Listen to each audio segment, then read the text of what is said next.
గలతీ పత్రిక. ప్రేమ కలిగిన వారై ఒకనికొకడు దాసులై ఉండుడి, ధర్మశాస్త్రమంతయు నిన్ను వలె నీ పొరుగువానిని ప్రేమించుమను ఒక్క మాటలో సంపూర్ణమై ఉన్నది అన్నాడు. ఒకనికొకడు దాసులై ఉండండి, ఒకరినొకడు సన్మానించండి, ఒకరినొకడు గౌరవించండి, ఒకరినొకడు ప్రోత్సహించండి. యజమానిని గొప్పోడని మెచ్చుకునే దాసుడు.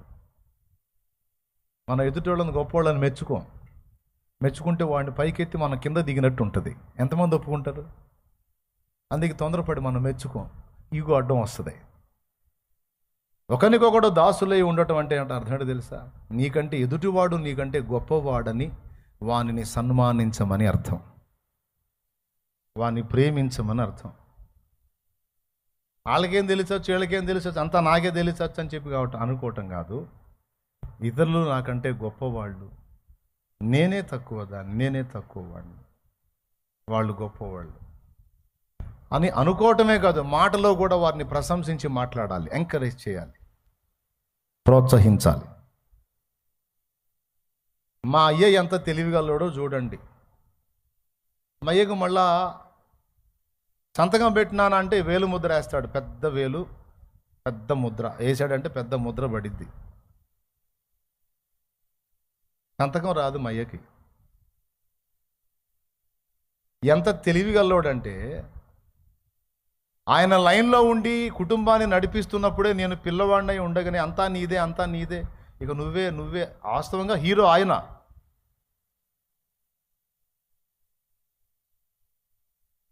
ఏమైనా అర్థమవుతుందా? తండ్రులారా, తల్లులారా,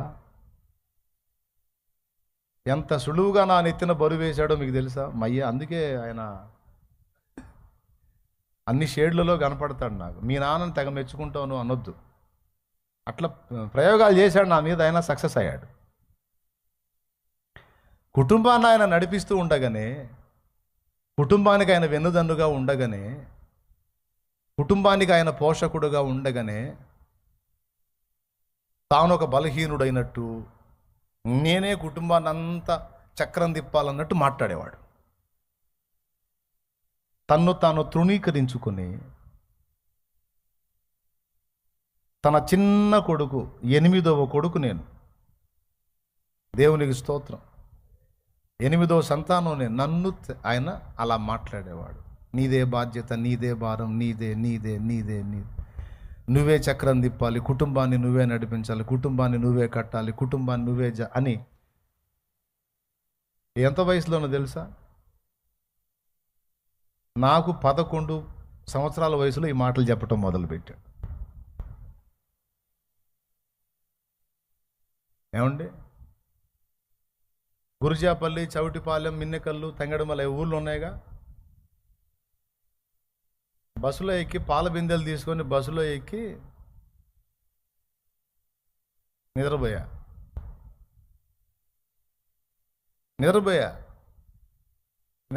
ఆ ఊరు పోయి సీట్లో పండుకున్న చిన్నోడిని, పిల్లోడిని కదా, కండక్టర్ కనపడలా. అందరు దిగారు అనుకున్నాడు, డోర్ వేసుకున్నాడు, తిరిగి మధ్యలో వచ్చేదాకా లేచి కూర్చున్నా. బస్సు నేను దిగాల్సిన ఊరు పోయి మళ్ళీ రిటర్న్ అయ్యి చౌటిపాలెం, గురుజేపల్లి, ఈటి, ఎడవల్లి ఇవన్నీ దాటుకొని మధ్యరాలు వచ్చినాక కళ్ళు తెరిచి చూసి నేను అనుకుంటున్నాను ఇంకా మధ్యరాల దగ్గరే ఉంది బస్సు, ఇంకా ఊరికి పోలేదు అనుకుంటా. అది పోయి కూడా వచ్చింది.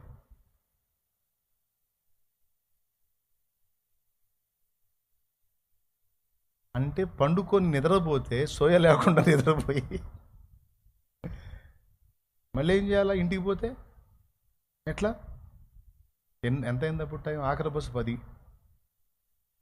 దిగి మళ్ళీ అడ్డోడ్ సెంటర్లో పాల బిందెలు పెట్టుకొని, దేవుడా ఏదన్నా బండి పంపించు, దేవుడా ఏదన్నా బండి పంపించు, దేవుడా ఏదన్నా బండి పంపించు అంటే ఒక జీబు వెళ్తుంది. ఎక్కడ దాకంటే చౌటిపాలెం దాకా పోతా ఉన్నాడు. ఆ జీబు ముందు బానెట్ మీద ఎక్కి కూర్చున్న బిందెలు పెట్టుకొని. ఆడకు చేరేసరికి 11 అయింది. ఆ చౌటిపాలెం నుంచి నేను పోవాల్సిన ఊరికి పోవాలంటే మధ్యలో సమాధుల్లో గుండా పోవాలి. ఆ పక్క ఈ పక్క సమాధులు ఉంటాయి. 10, 11 ఏళ్ళ వయసు. ఇక నాకు హర్రర్ మూవీస్ అన్నీ అప్పుడే గుర్తొస్తున్నాయి.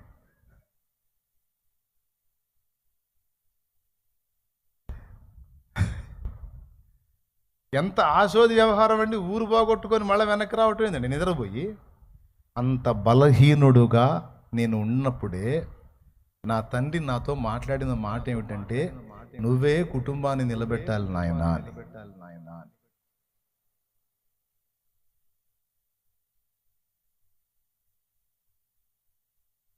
ఇంతసేటు చెబుతున్నాను, మీకు ఏమైనా అర్థమైందా? పిల్లల్ని ఎలా పెంచాలో, కుటుంబంలో వ్యక్తుల్ని, స్నేహితుల్ని, సంఘములో నీ సహోదరులను ఎలా ప్రోత్సహించాలో అదొక్కటి నేర్చుకో. ఈరోజు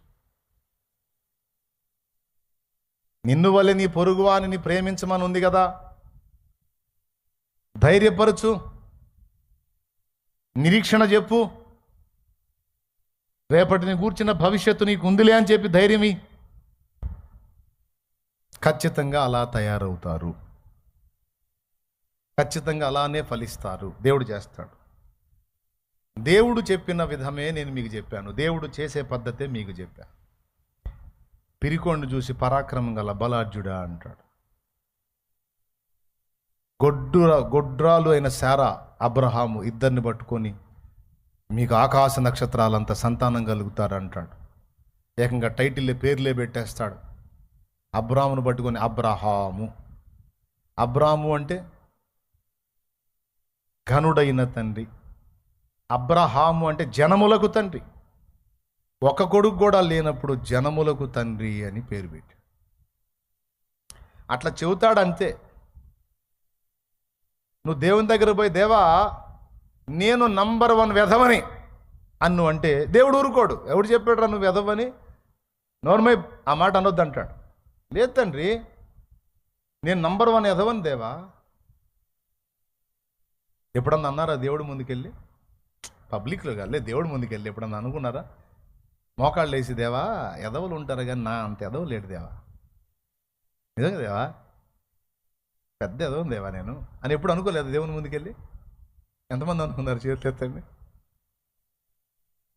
నా అంత పనికి మాలింది లేదు తండ్రి అనుకున్నావా? అనుకుంటే చేతులు ఎత్తి చెబుతాను, అమ్మా అయ్యా అనుకున్నారా? నేను కూడా అనుకున్నాలే, అందుకని చెబుతున్నాను.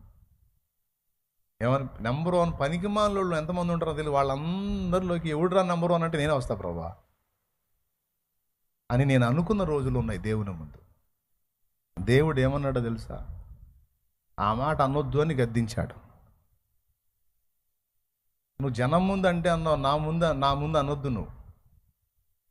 ఎందుకు ప్రభా? నేను పెద్ద ఎదవను ప్రభా, ఏయ్ ఆ మాట అనొద్దంటే అదే అంటావు. ఎందుకు ప్రభా అంటే నువ్వు ఆ మాట అని నన్ను కించపరుస్తున్నావు అంటాడు. అదేంది అంటే, మరి ఎదవలు చేసేవాళ్ళ కనపడుతున్నానా నీకు? ఎదవల్ని పనికి మాలిన వాళ్ళని చేసి తయారు చేసేవాళ్ళ కనపడుతున్నానా నేను నీకు? పనికి మాలిన వాళ్ళని తయారు చేసే పనికి మాలిన పని పెట్టుకుని నేను ఒక పనికి మాలిన వాళ్ళని అవునప్పుడు ఏమైనా అర్థమైందా మీకు? ఎంతమందికి అర్థమైంది? ఎవడు చెప్పాడురా నువ్వు ఎదవని? ఎవడు చెప్పాడురా నువ్వు పనికి మాలినోడు అని? ఇచ్చోడా, ఈ ప్రపంచంలో ఎవ్వడికి లేని పవర్ నీకు ఇచ్చారని నేను.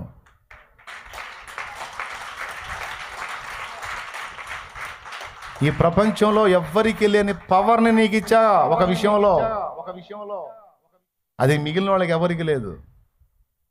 ఎవరికి లేని ఫేస్ నీకు ఇచ్చా, ఎవరికి లేని ప్రభావాన్ని కూడా నీకు ఇచ్చా. అది నీలో నిద్రాణమై ఉంది.